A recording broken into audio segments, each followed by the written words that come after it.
questions based on nth term of an AP. Nth term, as you know, the formula is an is equal to a plus n minus 1 into d, where a is the first term of the AP and d is the common difference, n is the position और nth term जिस term की हम बात कर रहे हैं, जिस position पर term की हम बात कर रहे हैं. Now let's take the first question. It says find 11th term of the AP, the simplest one. AP हमें दिया हुआ है -5, -1, 3, 7 and so on. अब इस वाले AP की हमें 11th टर्म फाइंड करनी है, यानी कि 11th पोजीशन पर कौन सा नंबर आएगा ये हमें फाइंड करना है. सो इन दिस केस A और the first term is -5. D common difference we know is A2 minus A1. So this A2 is -1 here and A1 is -5. So we get -1 minus -5, which is equal to -1 plus 5, which is equal to 4. Now 11th term we have to find. So we know an is equal to a plus n minus 1 into d. And in this case is 11. So here we get a11 is equal to a plus n minus 1. 11 minus 1, which is 10d. So this will be equal to a is -5 plus 10 into d is 4. 10 into 4 is 40. 40 minus 5 is 35 is the required answer. Therefore, A11 is 35. Now let's take the second one. It says which term of the AP is -1. अब इस case में हमें position पता लगाने की कौन सी position पर term -1 है, यानी कि हमें फाइंड क्या करना है, n. AP हमें दिया हुआ है इसमें 14, 11, 8 एंड सो ऑन, यानी कि फर्स्ट टर्म इसमें है हमारे पास 14. D है A2 minus A1, यानी कि 11 minus 14, which is equal to -3. हमें निकालना है n. So let's use the formula. और हमें क्या दिया हुआ है, -1. So let us assume that n is -1, यानी कि nth पोजीशन पर जो टर्म है वो हमारी -1 है. nth टर्म का फॉर्मूला हमें पता है, a plus n minus 1 into d is -1.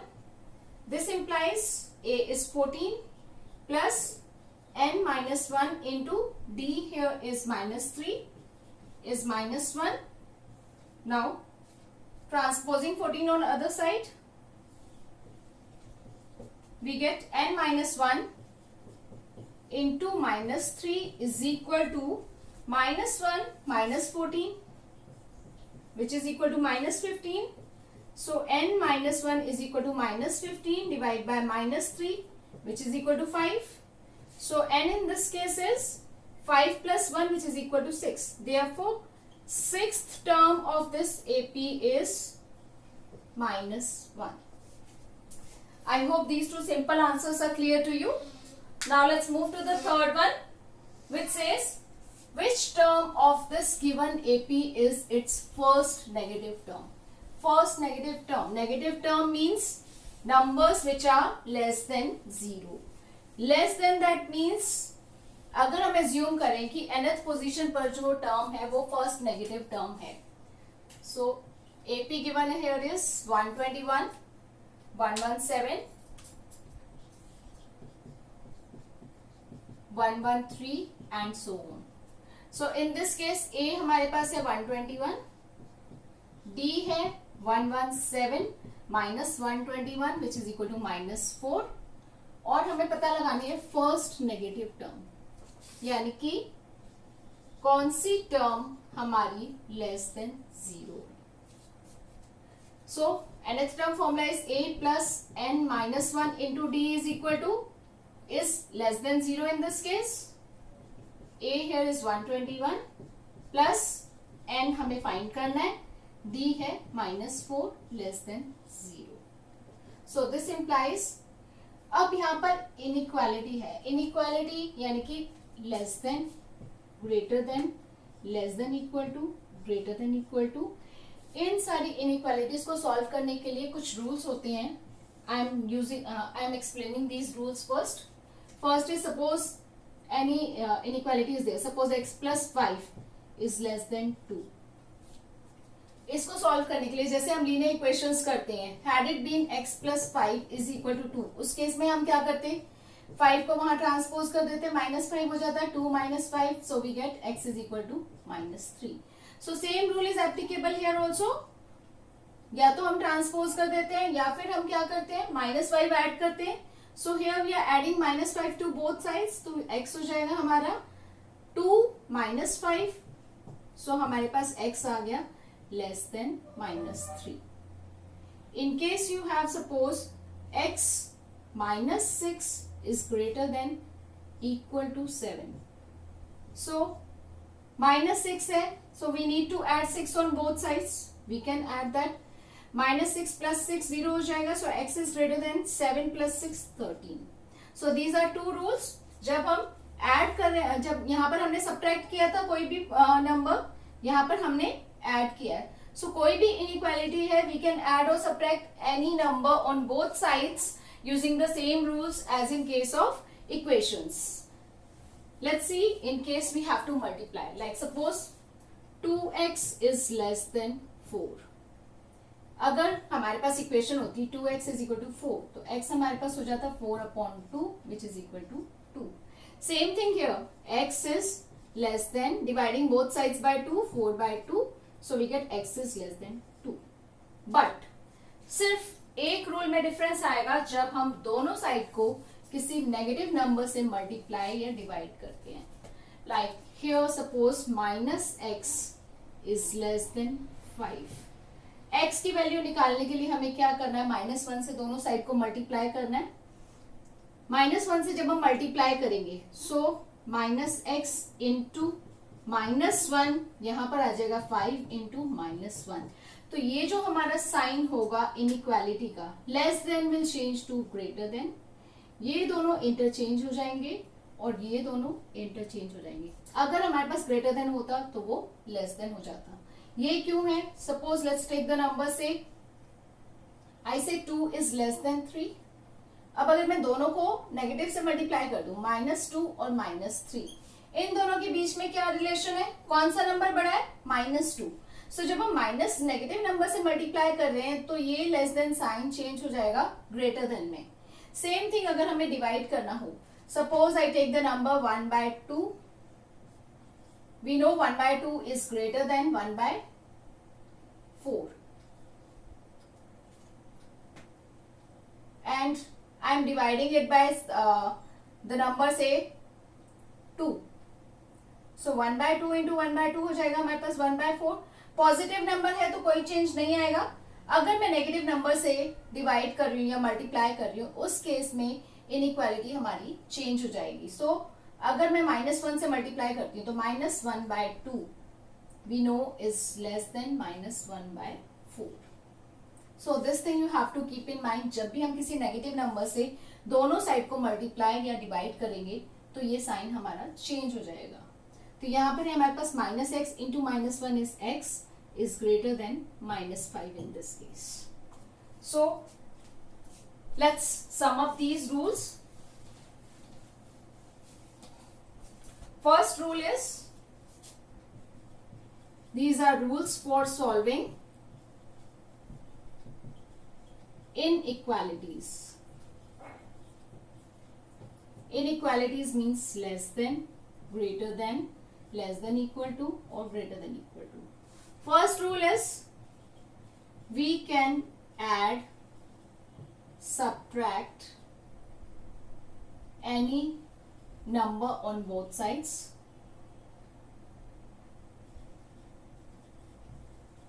There will be no change in the rule.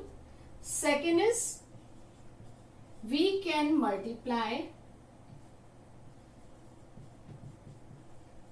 or divide both sides of an inequality by a positive number. No change will be there again. Third and important rule, when we multiply both sides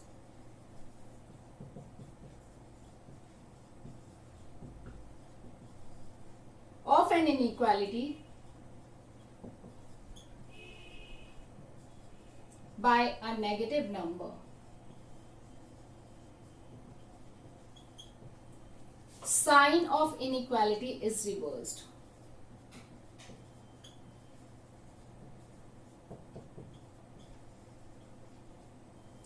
That is, less than changes to greater than, and greater than changes to less than. Same rule applicable for less than equal to will change to greater than equal to, and greater than equal to will change to less than equal to.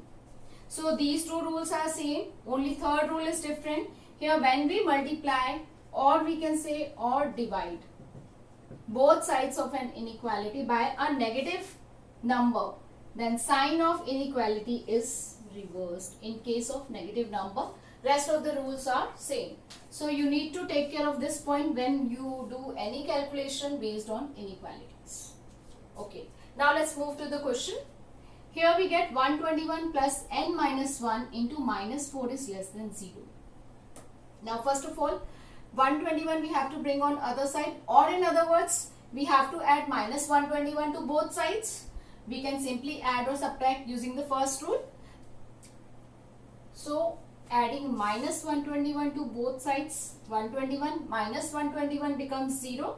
So left hand side mein we are left with n minus 1 into minus 4 less than 0 minus 121. Next step, n minus 1. अब हमें क्या करना है, minus 4 से दोनों sides को divide करना है to shift this on the other side. जब हम नेगेटिव नंबर से डिवाइड कर रहे हैं तो ये वाला रूल फॉलो होगा। जब हम डिवाइड कर रहे हैं दोनों साइड को तो साइन विल चेंज। यहाँ पर है हमारा लेस देन चेंज हो जाएगा। ग्रेटर देन में तो this changes to greater than, minus 121 divide by minus 4. Minus gets cancelled here. 121 by 4 is left. It means n minus 1 is greater than this 121 by 4. Next step, we need to remove minus 1 or we have to add 1 to both sides. तो यहाँ आ जाएगा n is greater than 121 by 4 plus 1. So we get n is greater than 125 by 4, which is approximately equal to, this becomes 31.25.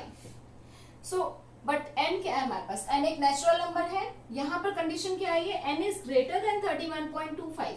So 31.25 से बड़ा natural number कौन सा होगा, 31 के बाद जो आएगा natural number that is 32.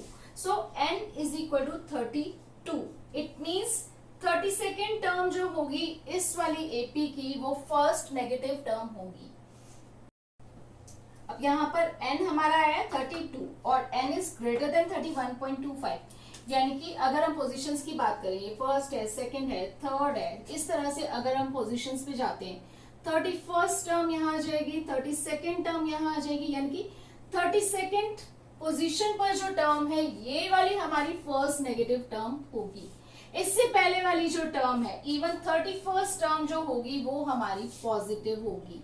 First negative term हमारी 32nd पोजीशन पर आएगी। तो उन्होंने पूछा है कि कौन सी टर्म फर्स्ट नेगेटिव है, तो यहाँ पर 32 आंसर होगा, 31 नहीं होगा। So be careful about it. So 32nd term will be the first negative term of this given AP. I hope this is clear. And please note down these rules because these are important ones when you are dealing with the inequalities. Next, how many terms, question 4 I am taking now. How many terms are there in the AP? How many terms are there means what we need to find, we need to find n.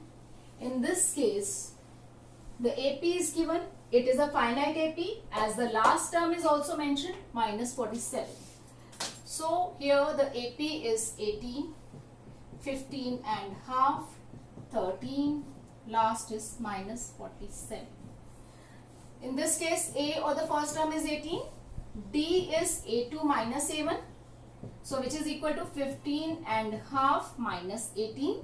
So that becomes 30 plus 1, 31 by 2 minus 18. Taking LCM, 31 minus 36 by 2, that is minus 5 by 2. So this is your D, and minus 47 is given to us. So let us assume that nth term be this minus 47.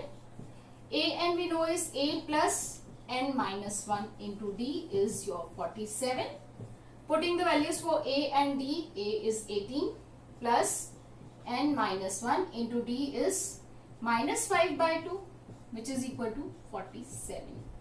Then transposing 18 on other side, n minus 1 into minus 5 by 2 is equal to 47 minus 18. So what we get here is n minus 1 into minus 5 by 2 is 47 minus 18 is 39. Just a minute. Minus 47. It is minus 47. Let me just correct it. So it is minus 47. Minus 47 minus 18, they will be added. So what we get here? Minus 65. So n minus 1 here is minus 65 into bringing this minus 5 by 2 on the other side. So taking reciprocal of this, minus minus becomes plus. This gets cancelled by 5, we get 13. So 13 into 2 is 26. So n minus 1 is 26, which gives you the value of n as 27. So we can say there are 27 terms in this AP which is starting with 18 and ending with minus 47. Now let's take the last question of this one. Fifth one says check whether minus 150 is a term of this given AP or not. यानी कि वो कह रहा है कि minus 150 इस वाले AP की किसी भी पोजीशन पर आ सकती है कि नहीं, ये हमें चेक करना है. AP given here is 11, 8, 5, 2 and so on. A in this case is 11. B is 8 minus 11 which is minus 3. And let if possible हम assume करें कि चलो minus 150 कोई भी टर्म, कोई ना कोई टर्म है यहाँ पर इस AP में, तो वो टर्म कौन सी है? nth टर्म हम assume कर लेते हैं. So let if possible nth term be minus 150. Nth term means an is equal to minus 150. An means a plus n minus 1 into d is minus 150. Putting the values for a and d, 11 plus n minus 1 into minus 3 is minus 150. Transposing 11 on other side, n minus 1 into minus 3 is equal to minus 150 minus 11, that becomes minus 161. So n minus 1 minus 161. Now it's minus 3, so dividing both sides by minus 3. So n minus 1 is equal to minus 161 by minus 3. Minus gets cancelled here. So we get n minus 1 is 161 by 3. Adding 1 on both sides. So n is equal to 161 by 3 plus 1. So it is 164 by 3. N is 164 by 3, which is approximately equal to 54.666. So we can say 6 बार, यानी कि n की जो value आ रही है 54.6 आ रही है. Exact natural number नहीं आ रहा. n क्या रिप्रेजेंट करता है? हमारा n पोजीशन रिप्रेजेंट करता है, जो कि 1, 2, 3, 4, 5, 6 हो सकता है. फ्रैक्शन में या डेसिमल में n नहीं हो सकता, क्योंकि वो कोई पोजीशन रिप्रेजेंट नहीं करेगा. इसका मतलब ये है कि 54th पोजीशन पर कोई नंबर होगा वो माइनस 150 से थोड़ा सा ज्यादा होगा. 55th पोजीशन पे कोई नंबर होगा वो माइनस 150 से थोड़ा सा कम होगा. बट माइनस 150 वाली हमारे पास यहाँ पर कोई भी टर्म नहीं है, क्योंकि n नेचुरल नंबर नहीं आ रहा यहाँ पर. सो इस चीज का ध्यान देना है यहाँ पर. अगर n हमारा कोई नेचुरल नंबर आता है तो उस केस में माइनस 150 इस वाले AP में होगा. अगर ये नेचुरल नंबर नहीं आता तो माइनस 150 इस AP में नहीं होगा. So we can say, but n has to be a natural number.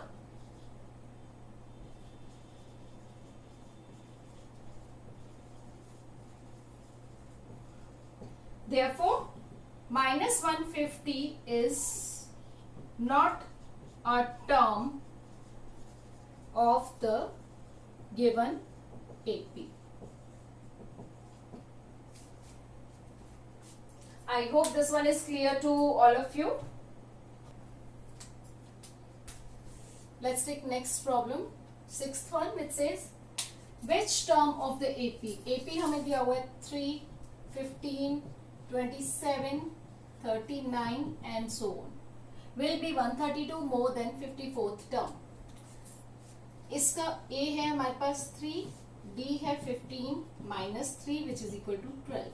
अब वो क्या कह रहा है क्वेश्चन में, which term of this AP, यानी कि कौन सी टर्म इस वाली AP की 132 मोर यानी कि 132 ज्यादा है, कौन सी टर्म से, 54th टर्म से. 54th टर्म हमारी हो गई A54. अब A54 से 132 ज्यादा है यानी कि इसमें अगर हम 132 ऐड कर दें तो हमारे पास ये रिक्वायर्ड टर्म आ जाएगी. सो अगर इस रिक्वायर्ड टर्म को हम nth टर्म एज्यूम कर ले, यानी कि let nth term with the required term,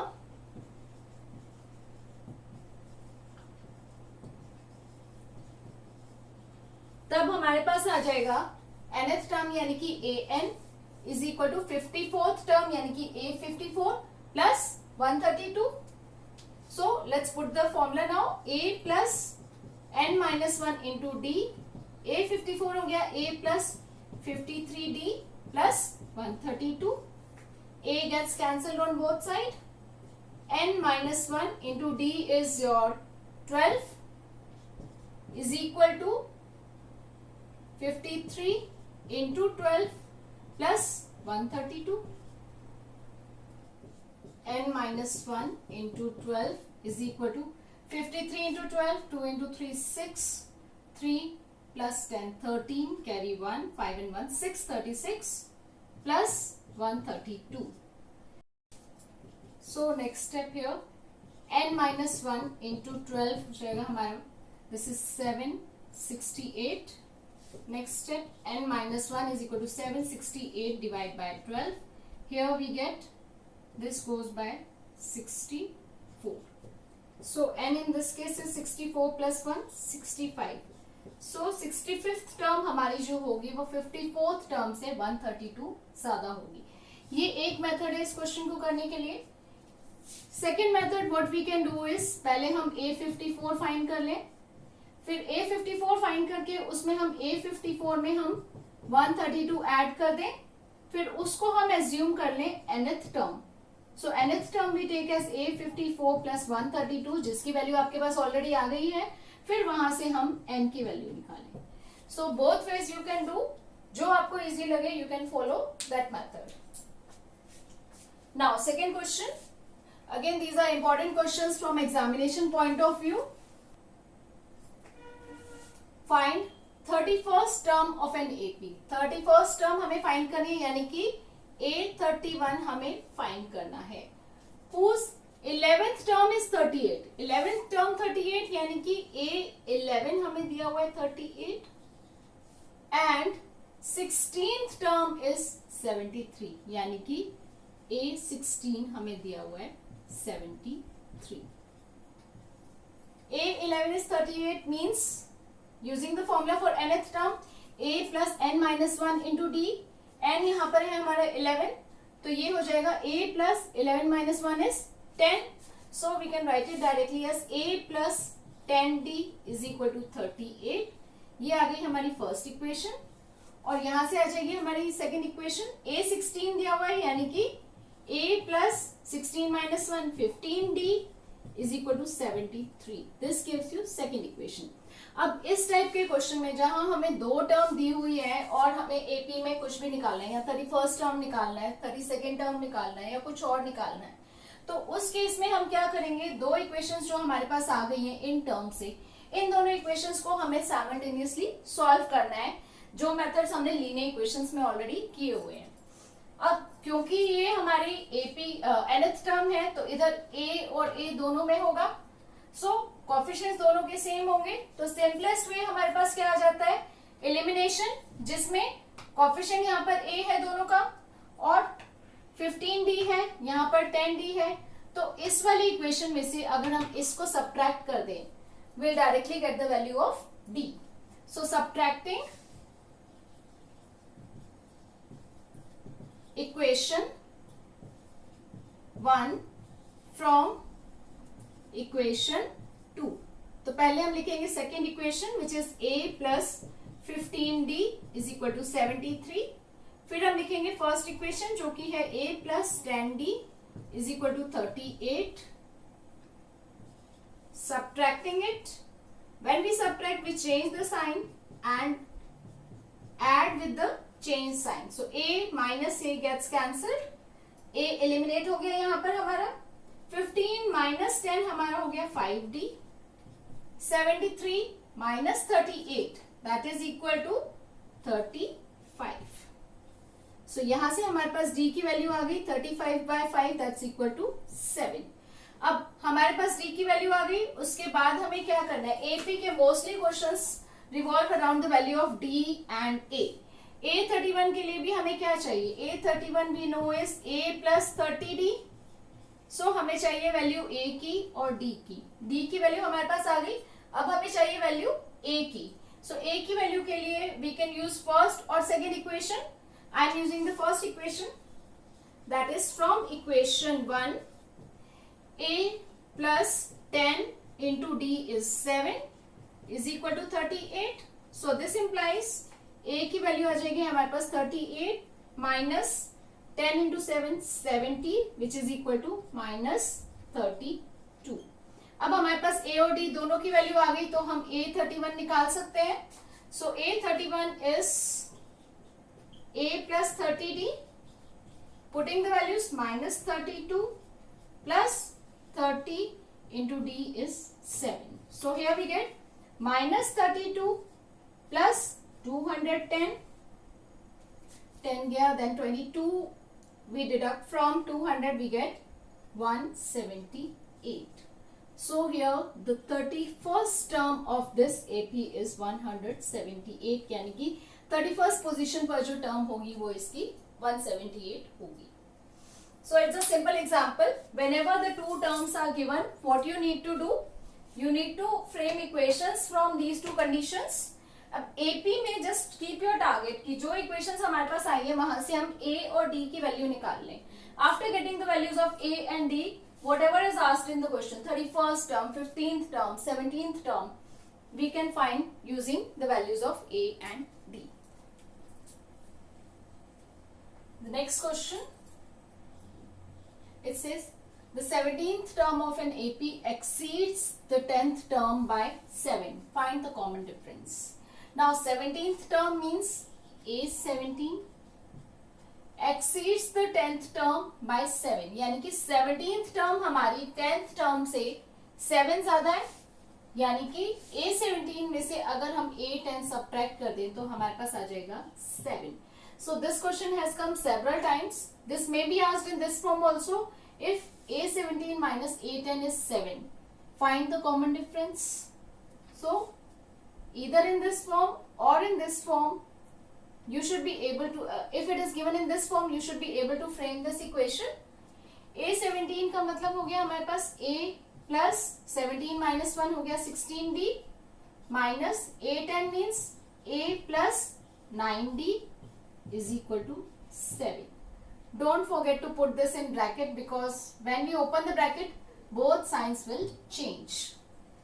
ये कॉमन एरर होती है स्टूडेंट्स, अगर यहाँ पर अगर हम ब्रैकेट नहीं लगाते तो यहाँ आएगा minus a plus 9d, but since this bracket will be there both sides will change, so will get a plus 16d is equal to minus a minus plus becomes minus 9d is equal to 7.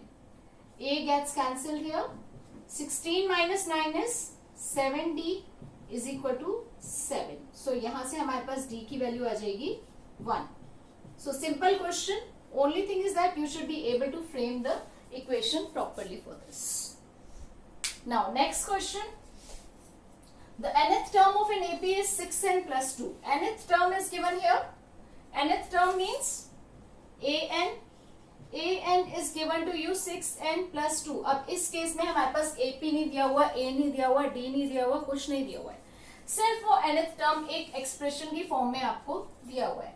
तो इस case में हम क्या करते हैं, n क्या है, natural number है. सो n की जैसे जैसे हम वैल्यूज डालते जाएंगे, if I put n as 1, यहाँ पर आ जाएगा a1 और ये हो जाएगा 6, n की जगह आ जाएगा हमारा 1 इंटू 1 प्लस 2, यानी कि a1 हो गया. a1 is also first term which is denoted by a also, 6 plus 2 जो कि हो गया हमारा 8.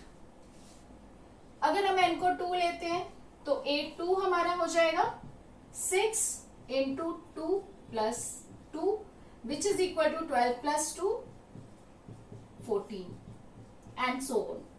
इसी तरह से हम n3 लेंगे तो a3 आ जाएगा, n5 लेंगे तो a5 आ जाएगा and so on. As per the requirement will put the value of n. अब इसमें पूछा क्या गया, nth टर्म हमें दिया हुआ है, कॉमन डिफरेंस निकालना है. कॉमन डिफरेंस हमें पता है क्या होता है, common difference d is equal to a2 minus a1. So हमें सिर्फ a2 और a1 चाहिए जो हमने ऑलरेडी निकाल लिए. सो a2 is 14, a1 is 8, so 14 minus 8, common difference in this case is 6. इसी पर बेस्ड एक और एग्जांपल ले लेते हैं. Let's take it as question number 10. उसमें 6n प्लस 2 की जगह हमें nth टर्म सपोज दी हुई है 7 माइनस 4n.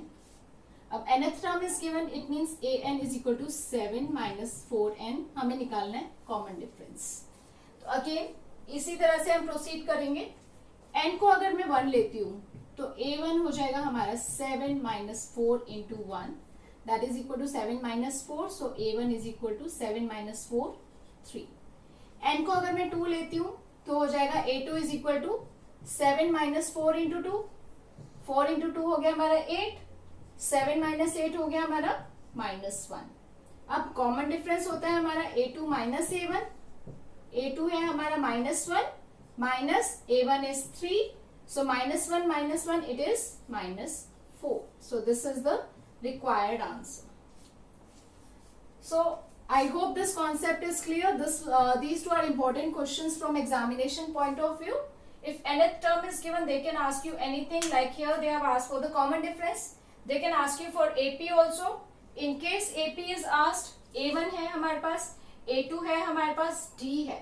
So AP क्या हो जाएगा इस केस में हमारे पास, AP in this case will be, first term हमारे पास है 3, सेकेंड टर्म है -1 और डिफरेंस कितने का है -4, यानी कि इसमें -4 ऐड करेंगे तो हमारे पास हो जाएगा -5.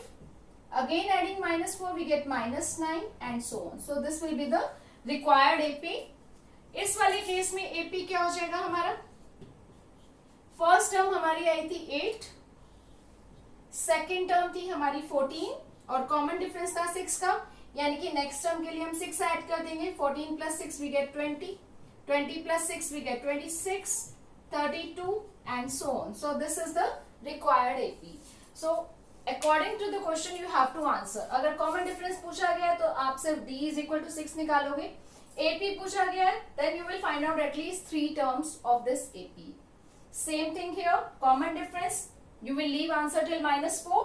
उसके बाद अगर AP भी पूछा गया है तो at least 3 or 4 terms you should give. We'll take some more problems on nth term of an AP. अब nth term of an AP पे बेस्ड जो भी हमने क्वेश्चंस किए हैं उसमें क्या होगा, कुछ कंडीशंस आपको दी होंगी, उन कंडीशंस के अकॉर्डिंग आपने इक्वेशंस फ्रेम करनी है और टारगेट क्या रखना है आपने, A और D की वैल्यू फाइंड कर लो किसी तरह से. अब हमारे पास A और D की वैल्यू आ जाएगी तो हम इजीली जो भी पूछा गया है क्वेश्चन में, like find the AP, find the first 3 terms, find the 10th term, find the 13th term. So जो भी पूछा गया है हम उसको इजीली आंसर कर सकते हैं.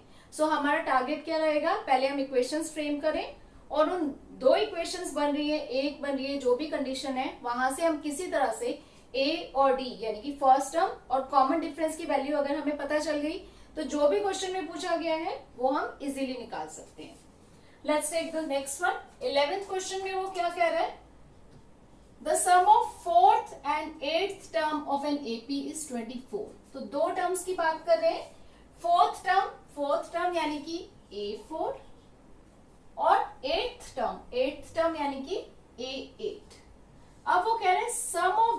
टर्म्स, यानी कि इन दोनों का सम कितना है हमारे पास 24। और क्या कह रहे हैं वो, the sum of 6th and 10th term, यानी कि 6th term is A6 and the sum with 10th term A10 is 44। तो ये दो हमें मेन इक्वेशंस दी हुई है, इनको फर्दर सिंप्लीफाई करके हमें क्या करना है, टारगेट क्या रहेगा हमारा, A और D की वैल्यूज हमें निकालनी है यहाँ से। तो फर्स्ट केस में आ जाएगा A4 we know is A plus 3D, A8 is A plus 7D is 24। यहां से हमारे पास आ जाएगा 2A plus 10D is equal to 24। I am taking this as first equation। इसको फर्दर सिंप्लीफाई कर सकते हो, each number is divisible by 2, so I can divide throughout by 2 and I can get A plus 5D is equal to 12। Now second condition हमें दी हुई थी A6 plus A10 is equal to 44। A6 से हमारे पास आएगा A plus 5D, A10 हो जाएगा A plus 9D is equal to 44, यानी कि हमारे पास हो गया A plus A 2A plus 14D is equal to 44। So we can see in first and second equation दोनों में हमारे पास 2A आ ही रहा है, तो इसको फर्दर रिड्यूस करने की जरूरत नहीं है, क्योंकि ये आप रिड्यूस करोगे इसको भी रिड्यूस करना पड़ेगा, that will increase your steps. तो इसको बिना रिड्यूस किए हम डायरेक्टली एलिमिनेट कर सकते हैं। So this you have to check कि जहां पर रिक्वायरमेंट होगी वहां आप रिड्यूस करके एलिमिनेट करो। यहाँ पर दोनों ही कंडीशंस हमारे पास कैसी है, सम ऑफ टू टर्म्स, तो हमारे पास 2A आएगा ही आएगा, इसमें भी और इसमें भी। अगर यहाँ कोई और कंडीशन दी होती जिसमें हमारे पास 2A नहीं आता, तब आप देखते कि कौन सा मेथड यूज करना है, इसको रिड्यूस करना है तो रिड्यूस करके एलिमिनेट करते, otherwise here we can directly eliminate. So both equations have 2A, so I am subtracting first equation from the second one, subtracting equation 1 from equation 2। Second equation है 2A plus 14D is equal to 44। First equation है 2A plus 10D is equal to 24। Subtracting it, changing the sign,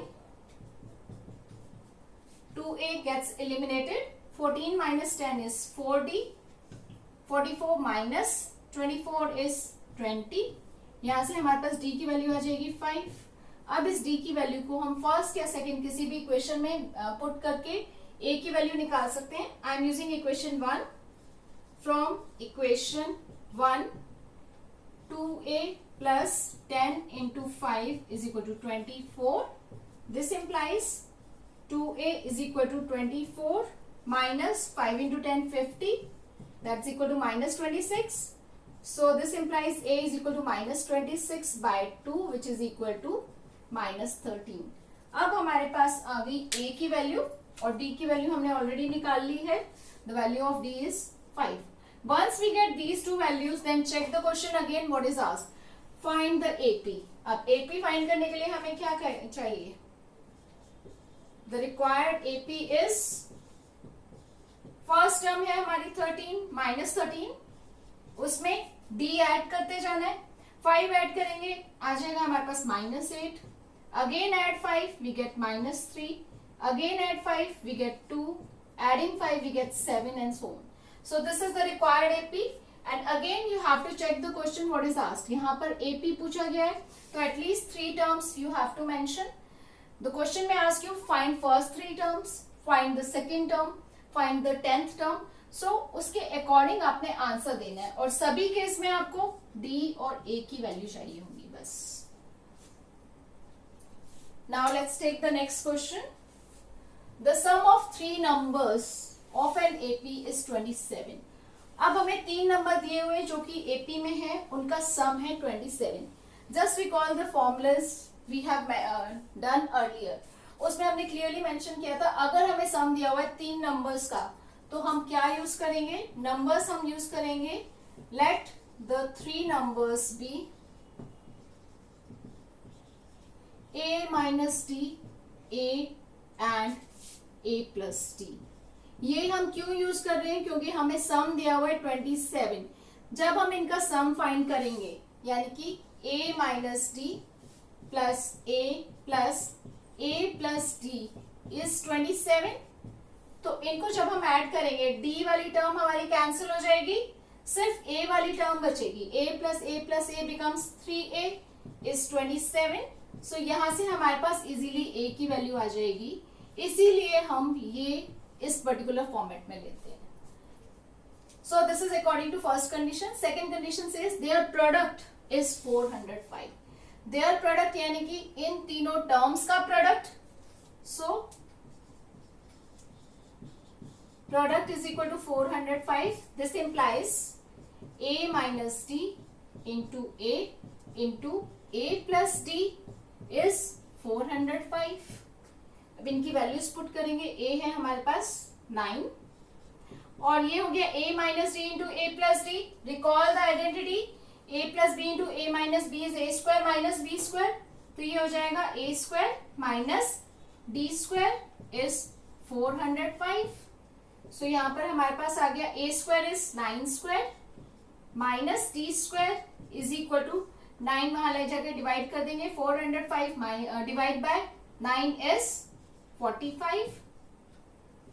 So here we get 81 minus d square is 45, or we get d square is equal to 81 minus 45. So d square is 81 minus 45 is 36.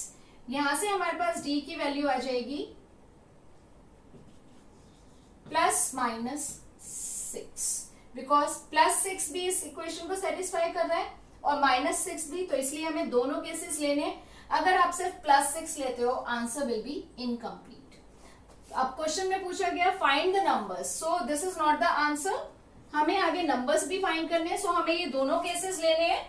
First case taking 6 d as 6. d अगर 6 है तो numbers है हमारे पास. The numbers are a minus d. a है हमारे पास 9. 9 minus 6. a is 9 and 9 plus 6. That is 3, 9 and 15 are the numbers. Now if d is equal to minus 6, then the numbers are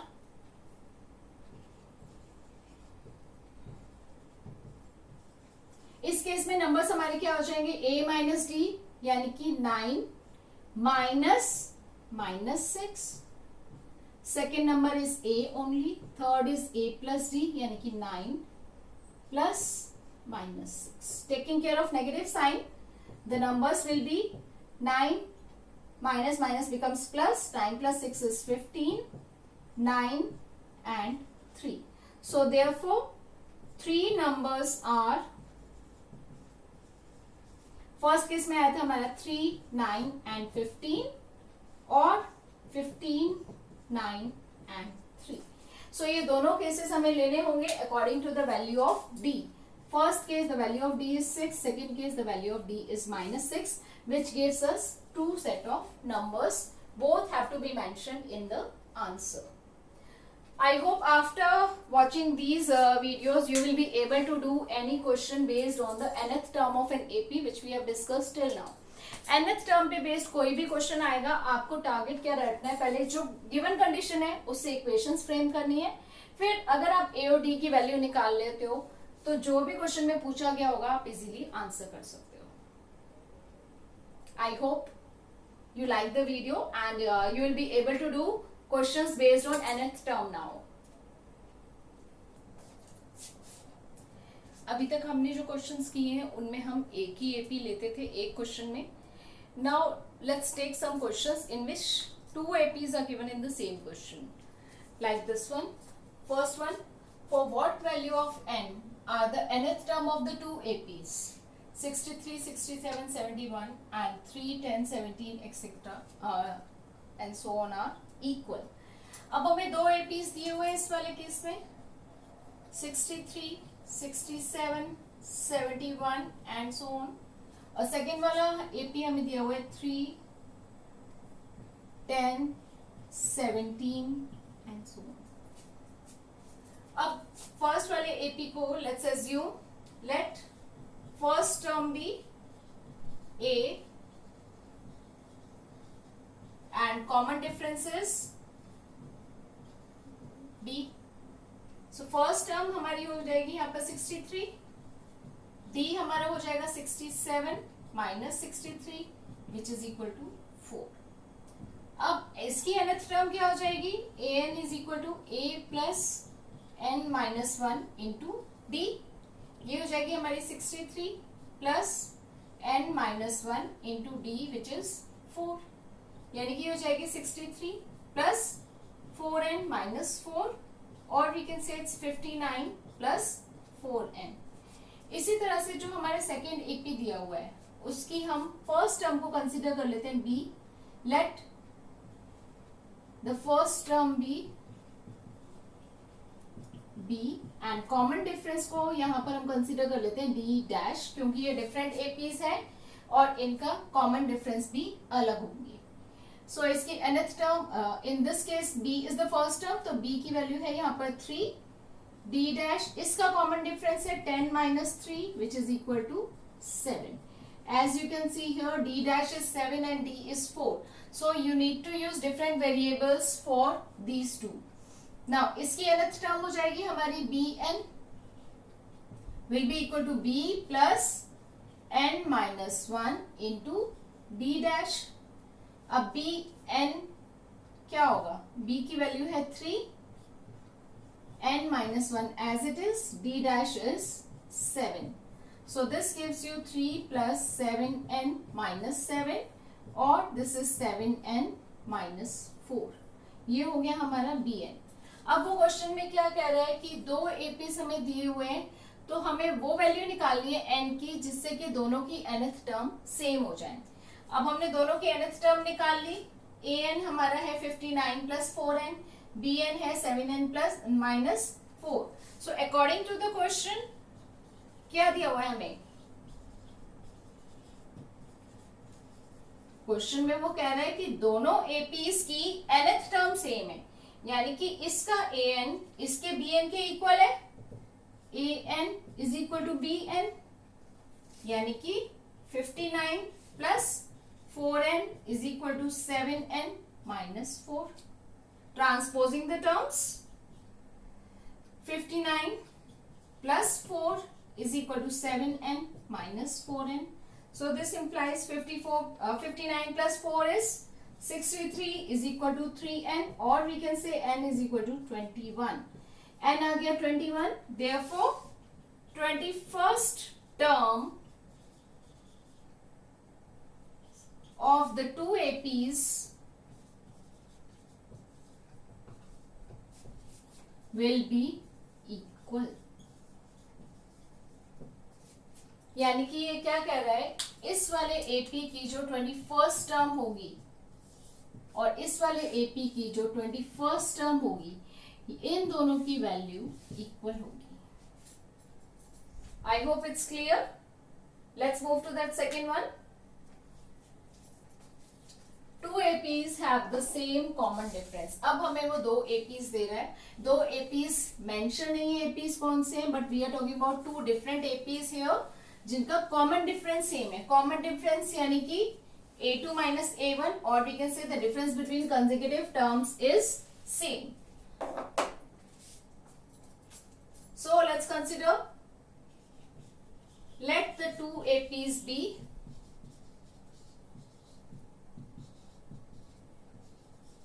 first वाला हम consider कर लेते हैं a plus d, a plus 2d and so on. And second वाला हम लेते हैं b plus, क्योंकि कॉमन डिफरेंस सेम है दोनों का, इसका कॉमन डिफरेंस d लिया है तो इसका भी कॉमन डिफरेंस हम d ले सकते हैं, क्योंकि दोनों का कॉमन डिफरेंस क्या कह रहा है, वो सेम है. सो b plus d, b plus 2d, b plus 3d and so on. Okay, अब वो कह रहा है कि the difference between their 100th term is 100. यानी कि 100th टर्म इस वाले एपी का जो है और इस वाले एपी का जो है, दोनों एपीज की 100th टर्म का डिफरेंस 100 है. यानी कि इसकी 100th टर्म हो गई हमारी a100 और इसकी 100th टर्म हो गई हमारी b100. इन दोनों का डिफरेंस हो गया a100 minus b100 which is equal to 100. So this is given to us. This is according to the question. A 100 minus B 100 is 100. And A 100 is what? Applying formula for the nth term. An is equal to A plus n minus 1 into D. So A 100 यहाँ पर क्या हो जाएगा?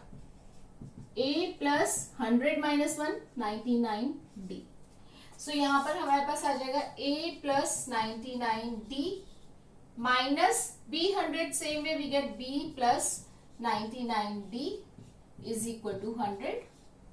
So opening the bracket, A plus 99D minus B minus 99D is equal to 100. Here 99D gets cancelled. A minus B is equal to 100. Let's take this as first equation. Now what we have to find? Difference between their thousandth term. Means we have to find the difference between A 1000 and B 1000. So let's try to find out this. A 1000, again applying the formula for nth term.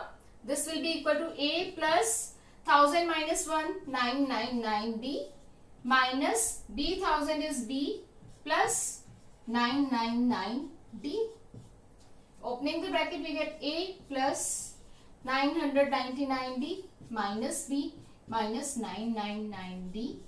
Again this gets cancelled, so this is equal to A minus B, and A minus B we know is equal to 100. Therefore this is from equation 1. So this is equal to 100. Therefore the difference between their thousand term is also 100. Why is this so? Let's consider a simple example. It says the difference between the consecutive 100th term is 100. So let's consider one AP in which I am taking, say, its first term is 1, next term is 3, 5, 7, then 9 and so on. In this case the common difference D is 2. Let's consider another AP such that the difference between the first terms is 100. First terms का difference हमने 100 लिया, तो ये हो जाएगा 101, and D we are taking same. D अगर हम same ले लें तो सेकेंड टर्म हो जाएगी इसकी 103, then 105, 107, 109 and so on. So now you can see here, हम अगर फर्स्ट टर्म ले रहे हैं उनका डिफरेंस भी 100 है, सेकेंड ले रहे हैं तो भी 100 है, थर्ड ले रहे हैं तो भी 100 है. Going on the same way 100th term जो होगी उसका डिफरेंस अगर 100 है, यानी कि किसी भी दो टर्म्स का डिफरेंस अगर 100 है तो 1000th टर्म का डिफरेंस भी सेम होगा, 1 lakh टर्म का डिफरेंस भी सेम होगा. So this question is in reference to this type of APs. So I hope it's clear. So the difference between their 1000 term is also 100. So I hope this one is clear. अभी तक हमने क्या किया था, हमें कोई भी AP दिया हुआ था, हम स्टार्टिंग से फर्स्ट सेकेंड टर्म फाइंड कर रहे हैं, third term, 10th term, 15th term हमने फाइंड की. बट अगर हमें लास्ट से 5th टर्म फाइंड करनी है, 10th टर्म फाइंड करनी है, 20th टर्म फाइंड करनी है, तो हम उसको कैसे फाइंड करेंगे? Will see in this one. Last से यानी कि it is a finite AP, not an infinite AP, यानी कि उसकी फिक्स नंबर ऑफ टर्म्स होंगी. Like let's take an example. Simple example लिया मैंने 2, 4, 6, 8 कंटिन्यू होके लास्ट टर्म हमारी 20 है, यानी कि ये हो गई हमारी फाइनाइट एपी जिसमें फिक्स नंबर है, सिर्फ इनफाइनाइट नहीं है. तो इसमें वो अगर कहता है कि find 5th term from the and या 7th term from the and. अब इस एपी को अगर मैं कंप्लीट कर देती हूँ तो ये आ जाएगा मेरा sequence 5th term from the end, यानी कि यहां से स्टार्ट करके मुझे चाहिए 5th टर्म. ये हो गई हमारी लास्ट से फर्स्ट टर्म, ये हो गई second term, third, fourth and fifth. So this is the 5th term. अब इसमें क्या था, एक छोटा सा एपी था जिसमें हम इजीली सारे नंबर लिस्ट करके 5th term from the and, 7th term from the and, 10th term from the and हम निकाल सकते हैं. बट अगर इस टाइप से हमें एपी दिया हुआ है और उसकी 20th टर्म निकालनी है from the end, then the process will be very difficult. उसके लिए हम क्या कर सकते हैं, let's go for the logic behind AP again. अब अगर हम यहां से स्टार्ट करते हैं, सेकेंड टर्म पे आने के लिए हम क्या करते हैं, एक फिक्स नंबर ऐड करते हैं which is common difference. In this AP the common difference is 4 minus 2 2, यानी कि नेक्स्ट टर्म पे आने के लिए हम +2 करेंगे, अगेन नेक्स्ट टर्म पे आने के लिए +2 करेंगे, यहाँ पर आने के लिए +2 करेंगे and so on. So we are adding 2 to get the next term. But अब हमें क्या करना है, हमें रिवर्स ऑर्डर में आना है. यहां से यहां पे जाने के लिए हमने क्या किया था, +2 किया था. तो यहां से यहां पर आने के लिए हम क्या करेंगे, -2 करेंगे. क्लियर? सो हम यहां से स्टार्ट कर रहे हैं. अब अगर हमें फिफ्थ टर्म चाहिए तो यानी कि let's denote it from the end and denoting by L. L5 हमें चाहिए. तो इसमें से अगर मैं 2 एक बार सब्ट्रैक्ट कर दूं तो सेकेंड टर्म आ जाएगी, यानी कि L में से कितनी बार हम सब्ट्रैक्ट करेंगे, 1 2 3 4 टाइम्स. फिफ्थ टर्म चाहिए तो this 5 -1 times we will subtract D. So this gives you the simple formula ln is equal to L minus n minus 1 into D. Going by this logic, we can directly use this formula which gives you nth term from the n. So let me add up this formula here. ln is equal to L minus n minus 1 into D, where L is the last term, D is the common difference. जब हम sequence में आगे की तरफ जाते हैं तो वो पॉजिटिव लेते हैं. See the difference. यहाँ पर हम ऐड करते हैं n minus time D, but क्योंकि हम रिवर्स ऑर्डर में आ रहे हैं तो L में से हम n माइनस 1 टाइम्स डी हम सब्ट्रैक्ट कर देंगे, तो हमारे पास आ जाएगी nth term from the n. This is one way of doing the question. Other and the easier way, in case you forget the formula, you are not able to recall it. क्या होता है कि exam time में panic हो जाता है, तो we are not able to recall कि यहाँ पर माइनस आएगा या डी नेगेटिव लेना है, क्या करना है. तो उस केस में हम क्या कर सकते हैं, सिंपल लॉजिक. हमें चाहिए यहाँ से फिफ्थ टर्म, ये हमें एपी दिया हुआ है, तो इसको हम रिवर्स कर देते हैं. रिवर्सिंग द एपी, इस एपी को मैं रिवर्स कर देती हूँ तो मेरे पास आ जाएगा 20 18 16 14 and so on. Last few terms are 4 and 2. ठीक है. अब यहां से मुझे जो फिफ्थ टर्म चाहिए थी वो यहां से फिफ्थ टर्म निकाल लो. सिंपल, सिर्फ हमने रिवर्स कर दिया एपी को. Now the fifth term of this AP from the and is fifth term from the beginning of this AP. So A in this case is 20, D is 18 minus 20. अगर ये नहीं दिया हुआ तो हम यहां से फाइंड करेंगे. So 2 minus 4 which is equal to -2. हमें फाइंड क्या करना है, यहाँ पर fifth term from the end, यानी कि यहां से फिफ्थ टर्म. सो A5 हमारा हो जाएगा. Same formula here, will use the same formula here. A plus 4D. A in this case is 20 plus 4, D is -2. So this is 20 minus 8 which is equal to 12, which gives you the same value. Clear?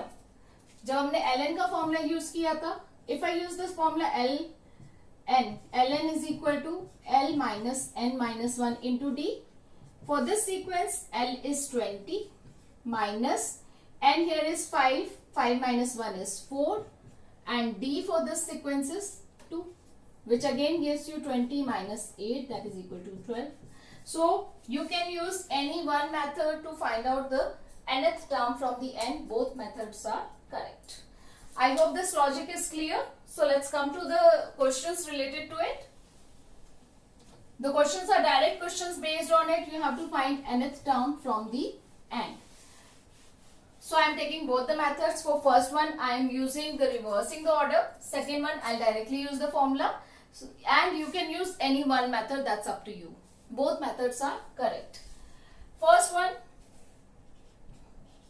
the AP given is 3, 8, 13 and the last term given is 253. Now reversing the AP,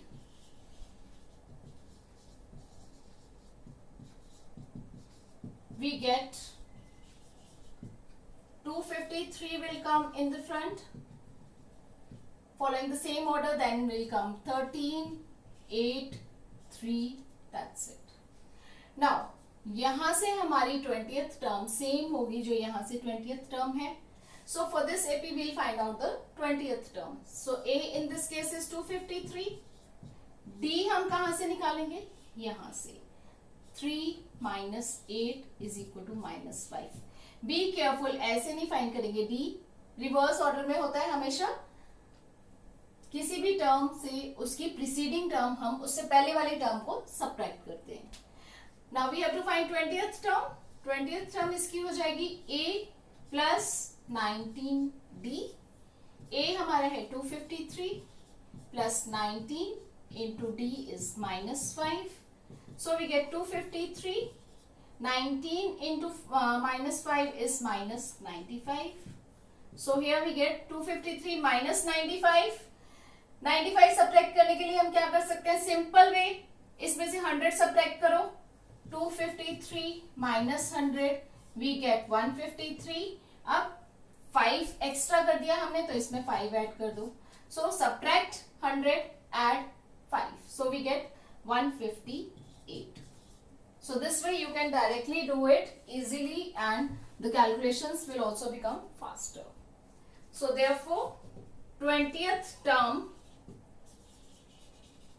from the end of the given AP is 158. Now let's consider the second example.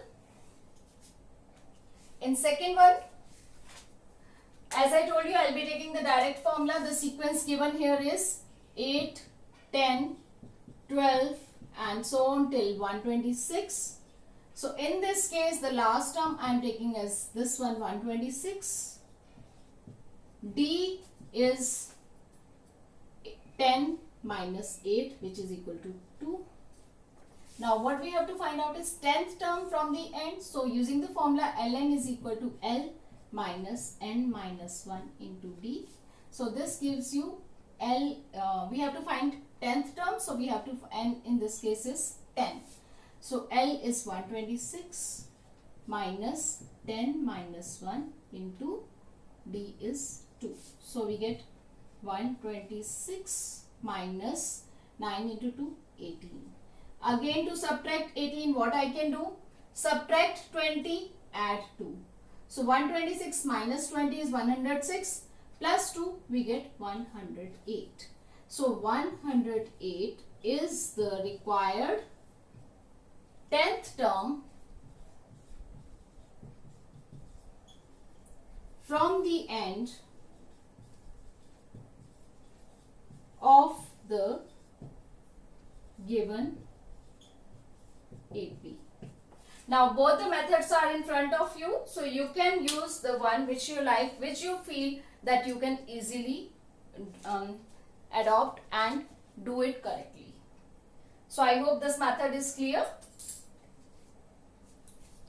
Let's consider some questions based on middle term. Middle term यानी कि term जो middle में आएगी किसी भी AP के. Obviously इस case में हम फाइनाइट एपी लेंगे जिसमें फाइनाइट नंबर ऑफ टर्म्स हैं.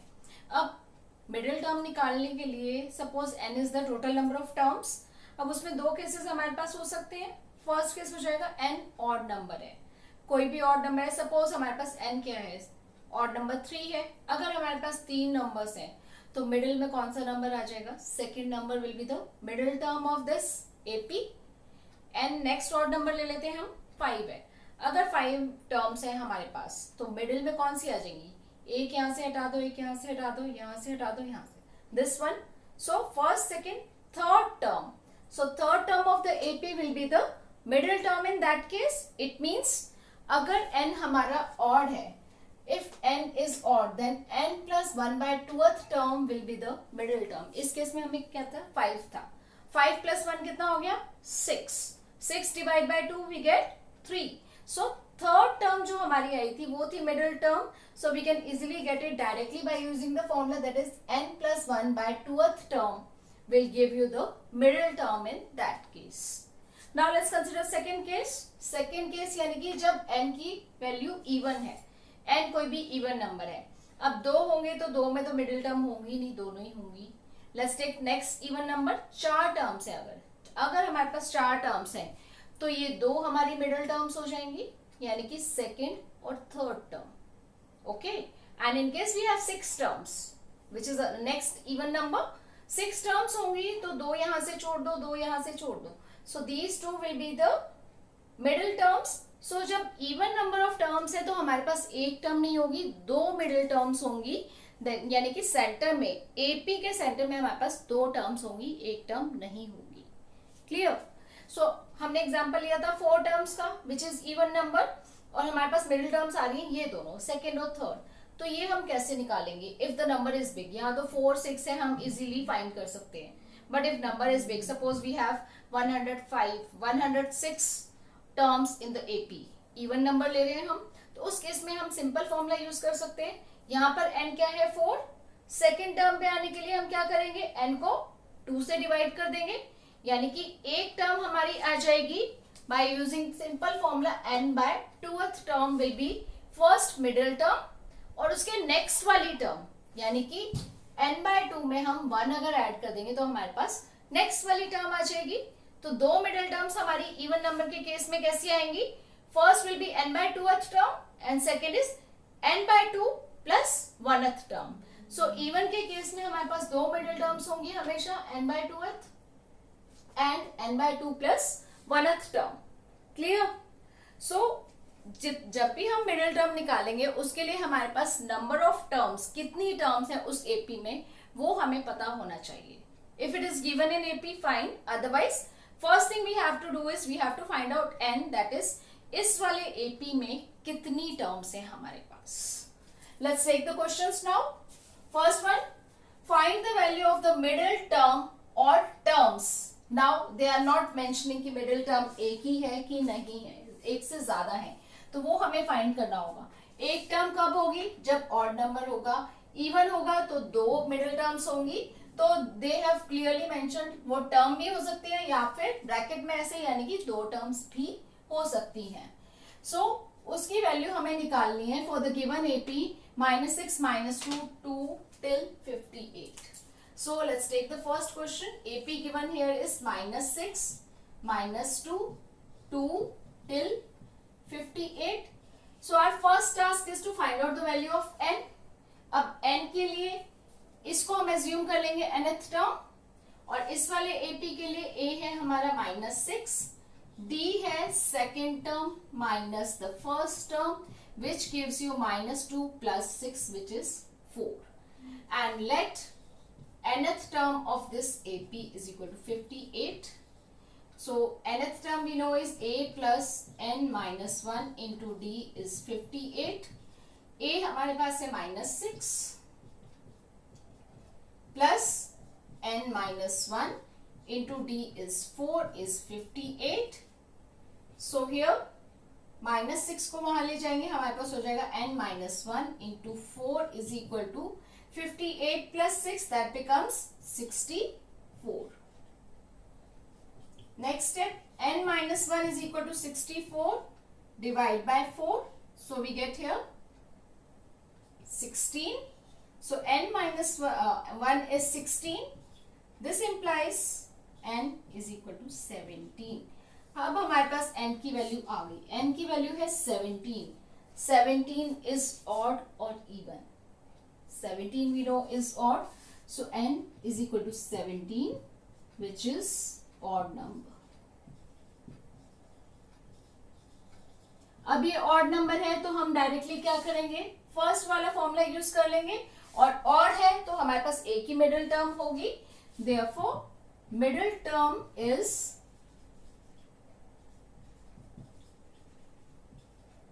n plus 1 by 2th term. n इस केस में हमारे पास है 17, that is 17 plus 1 18, 18 divide by 2, so 9th term of this AP is the required term, middle term. But इस case में क्या पूछा गया, find the value of the middle term. उन्होंने पोजीशन नहीं पूछी कि कौन से पोजीशन पर हमारी मिडिल टर्म है, उन्होंने उस मिडिल टर्म की वैल्यू भी पूछी है. So we have to find out the middle term. Therefore value of the middle term is A9, that is the term at this position.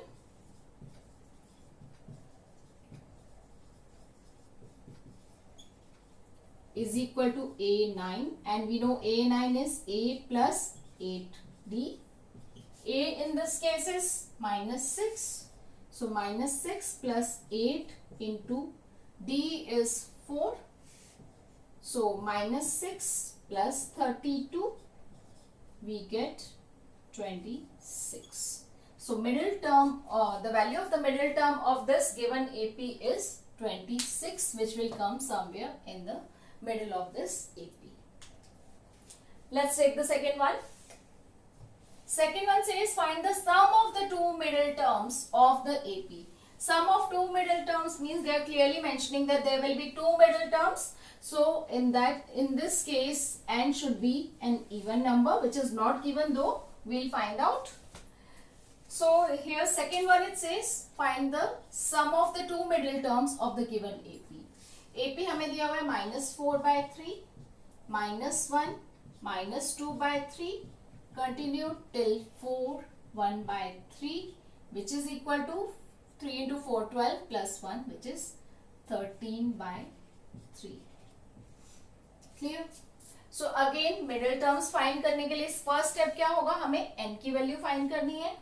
So for this given AP, A is -4/3 and common difference D is -1 minus -4/3. So that becomes -1 plus 4/3.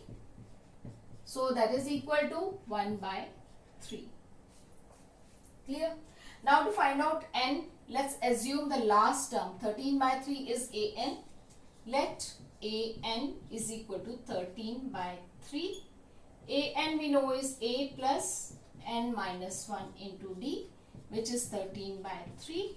Putting the values, A is -4/3 plus n minus 1 as it is, D is 1/3 is equal to 13/3.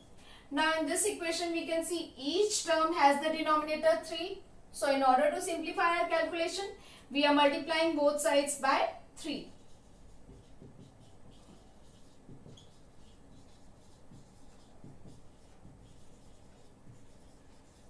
So when we multiply both sides by 3, we are left with -4 plus n minus 1 into 1 is equal to 13.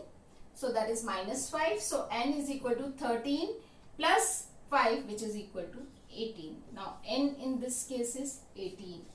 As we know 18 is an even number. अब जब even number है तो दो middle terms होंगी. n is equal to 18, which is even. अब even number के case में हमारे पास दो मिडिल टर्म्स होंगे और वो कहां से आएंगी, n/2 और n/2 plus 1th term. So therefore middle terms are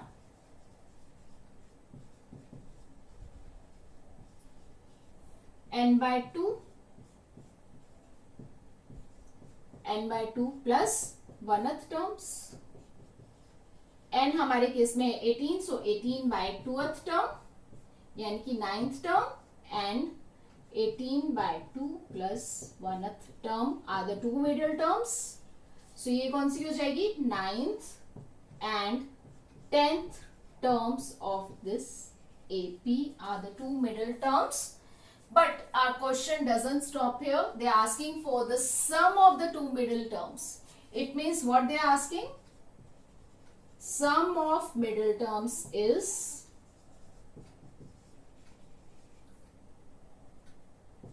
A9 plus A10. A9 we know is A plus 8D and A10 is A plus 9D, which gives you 2A plus 17D. Now putting the values, A is -4/3, so 2 into -4/3 plus 17 into D is 1/3. So this is -8/3 plus 17/3. So what we get here is 17 minus 8 is 9/3, which gives you the sum as 3. So 3 is the required answer, which gives you sum of the two middle terms of this AP. Now let's come to the third question. Third one says in an AP, the first term is 12. Now in this case, the AP is not given, but they are mentioning some information regarding the AP. First term is 12 and the common difference is 6. First term is 12 means A is given to you as 12 and the common difference means D is 6. If its last term is 252 means AN is 252. Find its middle terms. Again, in order to find out its middle terms, what we need is, we need to find out the value of N again. So in this case, let's put the formula for AN again. AN is equal to A plus N minus 1 into D. That is 252 is equal to 12 plus N minus 1 into 6. Transposing 2 on this side, 252 minus 12, we get 240 is equal to N minus 1 into 6. Transpose here 6 is in multiplication, so when we transpose it here, so it becomes 240 by 6 is equal to N minus 1. This gives the value of N as 240 by 6, which is equal to 40. So the value of N is 41, which is odd. Now since this is odd, we have just one middle term here, that is N plus 1 by 2th term. So in this case, the middle term is N plus 1 by 2th term means 41 plus 1 by 2th term. That gives you 42 by 2, that's equal to 21st term will be the middle term. So 21st term is what? A21 is equal to A plus 20D. So A in this case is 12 plus 20, D is 6. So this gives you 12 plus 20 into 6 is 120. That gives you 132. So middle term of the given AP is 132 at 21st position. So I hope the middle term concept is clear to all of you. Now children, once the concept is clear, you should be able to do any type of question related to it. Here we have done just the simple problems where we are finding the middle term. So in case they ask you to find out the sum, like in the second case, you should be able to find, and some other questions related to this concepts you should be able to do. We really hope that you liked our video as well as gained some useful info. We will continually post more and more interesting and informative videos in the upcoming future. So, please share our videos as much as possible. Hit the like button, subscribe to our channel, and don't forget to press the bell icon.